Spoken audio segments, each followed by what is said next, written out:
Let me ask you, right after the massacre in Las Vegas last October, you gave back you donated $18,000 of NRA contributions you had gotten to a veterans group. You also shifted your positions on gun control. You are now supporting a semi-automatic weapons ban. One of your opponents, Rebecca Otto, has said that was too little too late. What's been the response to your shift in this area? Yeah, well, I think it's come over time. I've been voting in the House on background checks, on research from the CDC to see into this violence.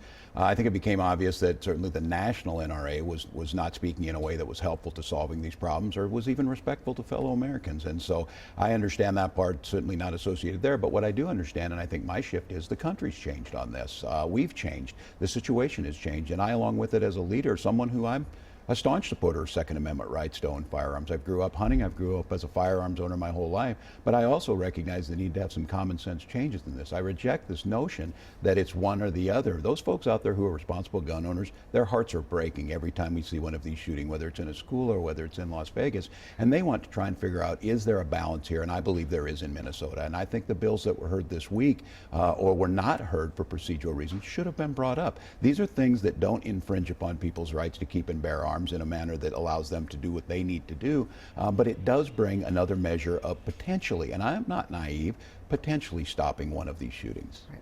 You are the ranking member on the House Veterans Affairs Committee.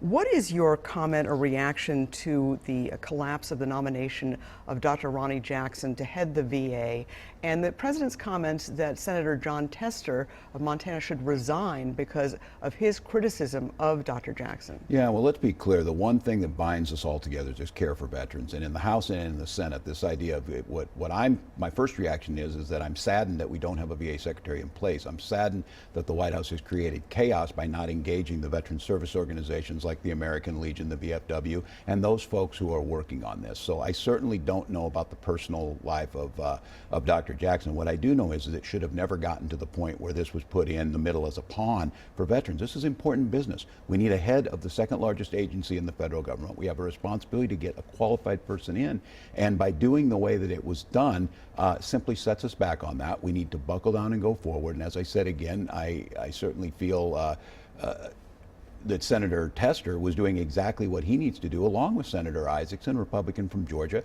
asking questions that should have been asked before that nomination was ever put forward. All right. And